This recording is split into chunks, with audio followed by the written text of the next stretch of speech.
ये में हम क्लास 10 के स्टूडेंट के लिए महत्वपूर्ण 5 अंक वाले सब्जेक्ट की क्वेश्चन लेके आए हैं। अगर आप इस बार के बोर्ड एग्जाम में जेक बोर्ड एग्जाम 2023 जो आपका 20 मार्च को होने जा रहा है सोशल साइंस का, उसमें अगर आप कुछ बेहतर करना चाहते हैं, 90 प्लस स्कोर करना चाहते हैं, तो इस वीडियो के अंत तक जरूर बने रहिएगा। यहाँ मैं जितने भी क्वेश्चन बताऊंगा सोशल साइंस का, गारंटी है कि इसी में से कोई आएगा। जितने भी क्वेश्चन बताऊंगा इसी के अंदर आएगा। तो चलिए वीडियो शुरू करते हैं। वीडियो शुरू करने से पहले एक रिक्वेस्ट है कि चैनल पर नहीं तो चैनल को सब्सक्राइब करें, और दूसरा रिक्वेस्ट है कि डिस्क्रिप्शन बॉक्स को चेक करें, क्योंकि वहाँ बहुत सारी इंपॉर्टेंट वीडियो का लिंक दिया गया है। देखिए, पहला जो इंपॉर्टेंट क्वेश्चन वो है, फ्रांसीसी लोगों के बीच सामूहिक पहचान का भाव पैदा करने के लिए फ्रांसीसी क्रांतिकारियों ने क्या कदम उठाए थे। इसका उत्तर है, फ्रांस की क्रांति 1789 ईस्वी में शुरू हुई। शीघ्र ही लोगों ने राजा और रानी से छुटकारा पाकर सत्ता की सारी बागडोर अपने हाथ में ले ली। फिर उन्होंने लोगों में एकता और संगठन बनाए रखने के लिए अनेक कदम उठाए, जिनमें निम्नलिखित प्रमुख है। सबसे पहला कदम क्या था? सबसे पहले पृथ्वीभूमि और नागरिक जैसे विचारों ने एक संयुक्त समुदाय के विचार पर बल दिया। दूसरा है, एक फ्रांसीसी झंडा तिरंगा चुना गया, जिसने पहले के राजध्वज की जगह ले ली। तीसरा है, सक्रिय नागरिकों द्वारा चुनी गई एक सभा का गठन किया गया, जिसका नाम नेशनल असेंबली रखा गया। चौथा है, राष्ट्र के नाम पर नई स्तुतियां रची गई, सत्य ली गई और शहीदों का गुणगान हुआ।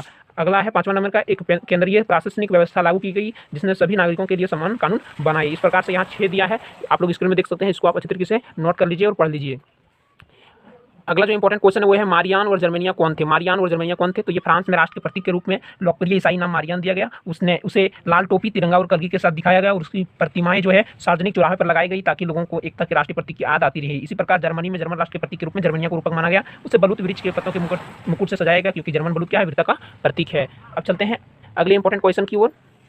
अगला इंपॉर्टेंट क्वेश्चन है, देखिए वो जर्मनिया वाला यहाँ कुछ भाग छूटा है, आप लोग नोट कर लीजिए। अगला है, इटली एकीकरण की प्रक्रिया का संक्षेप में वर्णन करें, अथवा इटली के एकीकरण में शासक विक्टर इमैनुएल द्वितीय और मंत्री प्रमुख काउर और जोसेफ गैरिबोल्डी की क्या भूमिका थी, चर्चा करें। तो इटली एकीकरण की प्रक्रिया लिख के डैश देना है। नंबर 1 में लिखना है, इटली अनेक वंशानुगत राज्यों तथा बहुराष्ट्रीय हैब्सबर्ग साम्राज्य में बिखरा हुआ था। दूसरा लिखना, युद्ध के जरिए इतालवी राज्यों को जोड़ने की जिम्मेदारी सार्डिनिया पिटमोन के शासक विक्टर इमैनुएल द्वितीय पर थी। तीसरा, मंत्री प्रमुख काउर, जिसने इटली के प्रदेश को एकीकृत करने वाले आंदोलन का नेतृत्व किया।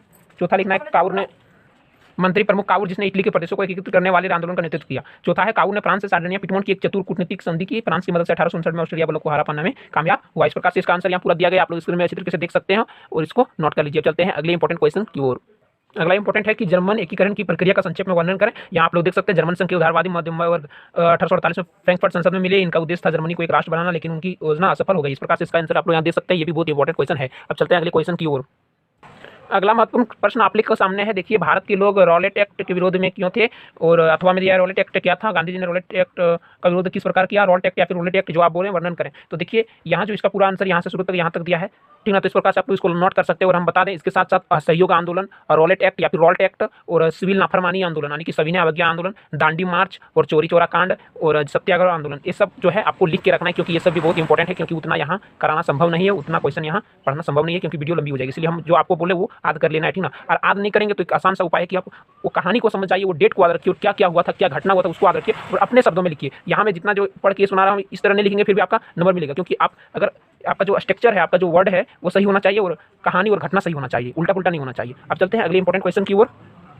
उसके अलावा जो साइमन कमीशन था और जलियांवाला बाग हत्याकांड, उसको भी आप लोग याद कर लीजिएगा। साइमन कमीशन पर टिप्पणी लिखें, ये सब आता है। इसके अलावा हम आप लोगों को क्वेश्चन आंसर ना बता के कुछ महत्वपूर्ण जो नोट है, महत्वपूर्ण जो टॉपिक है, उसको हम बता देते हैं, जिससे क्वेश्चन पूछा जाएगा। तो सिविक्स में जो महत्वपूर्ण तथ्य है वो है राजनीतिक दल। राजनीतिक दल किसे कहते हैं, राजनीतिक दल क्या है, राजनीतिक दल की चुनौतियां क्या है, राजनीतिक दल को कैसे सुधारा जा सकता है, ये सब क्वेश्चन पूछा जाएगा। अगला जो क्वेश्चन आप लोग को आएगा टॉपिक से वो है सत्ता की साझेदारी। सत्ता की साझेदारी लाभ क्या है, हानि क्या है, सत्ता की साझेदारी की युक्तिपरक, नैतिकपरक, इससे भी क्वेश्चन आ सकता है। समवर्ती सूची से आएगा, राज्य सूची से आएगा, संघ सूची से आएगा, ठीक ना। संघीय व्यवस्था तथा एकात्मक सरकार में क्या अंतर है, संघीय व्यवस्था क्या किसे कहते हैं, एकात्मक व्यवस्था किसे कहते हैं, और 1992 के जो संविधान के संशोधन हुए थे उससे भी प्रश्न आएगा। अगला है, लोकतंत्र किस तरह उत्तरदायी है जिम्मेदार एवं विविध सरकार गठन करने के लिए।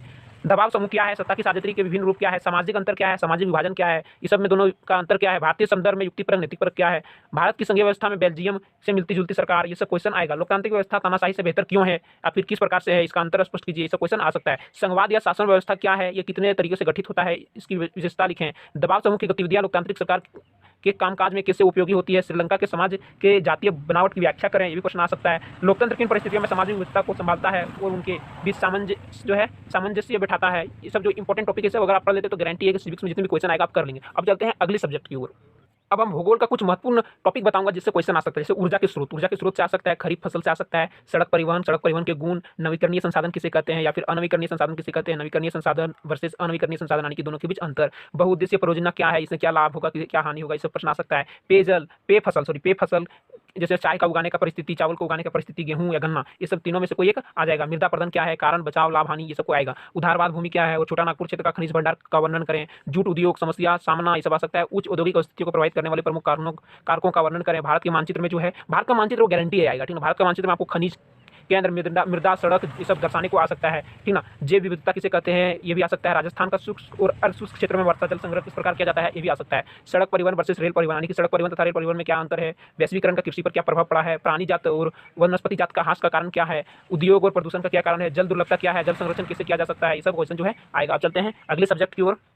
अब हम आप लोग को इकोनॉमिक्स के कुछ ऐसे टॉपिक के बारे में बताएंगे जहां से क्वेश्चन पूछा जा सकता है। जैसे मुद्रा से पूछा जा सकता है। मुद्रा को परिभाषित कीजिए, मुद्रा क्या है, मुद्रा से क्या लाभ होता है। प्रति व्यक्ति आय, इससे पूछा जा सकता है। बहुराष्ट्रीय कंपनियां, उससे पूछा जा सकता है। प्रचलन बेरोजगारी और मौसमी बेरोजगारी के बीच विभेद कीजिए। प्रचलन बेरोजगारी क्या है, मौसमी बेरोजगारी क्या है। बैंकों की क्रियाविधि का वर्णन करिए। उदारीकरण क्या है। खाद्य उपलब्धता पर तकनीकी के प्रभाव को दर्शाने के लिए इतिहास से दो उदाहरण दें। भारत में द्वितीय क्षेत्र कितना महत्वपूर्ण क्यों हो गया है, ये क्वेश्चन आ सकता है। या फिर द्वितीय क्षेत्र अन्य क्षेत्र से अलग कैसे है, उदाहरण सहित वर्णन करें, ये भी आ सकता है। धार्मिकता का विषय विकास के लिए क्यों आवश्यक है। तो यहाँ मैं जितने भी क्वेश्चन बताऊंगा इनमें से कोई ना कोई आएगा ही। वस्तु विनिमय प्रणाली क्या है, इसकी कठिनाई क्या है, कैसे इसको ठीक किया जा सकता है। वैश्वीकरण से आप क्या समझते हैं। बहुराष्ट्रीय कंपनी की क्या भूमिका है वैश्वीकरण में। मुद्रा की आवश्यकता के दोहरे संयोग की समस्या को किस प्रकार सुलझाती है, उदाहरण दें। अतिरिक्त मुद्रा वाले लोगों और जरूरतमंद लोगों के बीच बैंक किस प्रकार मध्यस्थता प्रदान करता है, उसको लिखिए। संगठित क्षेत्र असंगठित क्षेत्र के बीच में अंतर। मुद्रा विनिमय माध्यम क्यों कहा जाता है। मुद्रा को विनिमय का माध्यम। विदेशी निवेश से क्या तात्पर्य है। ऋण की शर्तों का उल्लेख कीजिए। विश्व व्यापार संगठन WTO के किन 3 उद्देश्य को लिखें। एक अर्थव्यवस्था में मुद्रा की भूमिका की विवेचना करें। अब चलते हैं अगले चैप्टर की ओर, अगले सब्जेक्ट के इंपॉर्टेंट तथ्य की ओर, यानी कि टॉपिक की ओर।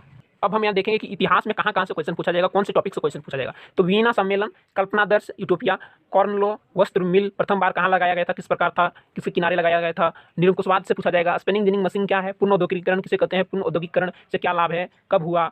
असहयोग आंदोलन से पूछा जाएगा। जलियांवाला बाग हत्याकांड से पूछा जाएगा। सत्याग्रह आंदोलन से पूछा जाएगा। रोल टैक्स या फिर चोरी कांड से पूछा जाएगा। दांडी मार्च, यानी कि सविनय अवज्ञा आंदोलन। और अगला जो है, पहले विश्व युद्ध के समय भारत का औद्योगिक उत्पादन किस प्रकार से बढ़ा। 18वीं सदी के यूरोप में कुछ लोगों को ऐसा क्यों लगता था कि मुद्रण संस्कृति निरंकुशवाद का अंत और ज्ञानोदय करेगा। फ्रांसीसी लोगों के बीच सामूहिक पहचान का भाव पैदा करने के लिए क्रांतिकारियों ने क्या किया, तो ये क्वेश्चन का आंसर फिर शुरू में आपको बता दिए। सूरत बंदरगाह 18वीं सदी के अंत तक हाशिए पर क्यों पहुंच गया, तो ये सब कुछ मॉडल सेट से भी हम क्वेश्चन उठाए हैं, ठीक ना। G77 यानी कि G77 देशों से आपका क्या तात्पर्य है, क्या समझते हैं। मुद्रण संस्कृति ने भारत में राष्ट्रवाद के विकास में क्या मदद किया। अपने शासन वाले क्षेत्रों में शासन व्यवस्था को ज्यादा कुशल बनाने के लिए नेपोलियन ने क्या बदलाव किए। मारियान कौन थी, जर्मेनिया कौन थी, तो हम आपको बता दिए, इसका आंसर भी बता दिए। ब्रिटेन की महिला कामगारों ने स्पिनिंग जेनिंग पर हमला क्यों किया। स्पिनिंग जेनिंग क्या है, ये मशीन है, किसने बनाया था, 1764 में बनाया था। कौन बनाया था, जेम्स हरब्रिज ने बनाया था, ठीक है। शायद उसका नाम हम अच्छी तरीके से नहीं बोल पा रहे हैं, हरग्रीव्स या फिर इसी प्रकार का कोई नाम था, पता नहीं, विदेश वालों का नाम कैसे सर।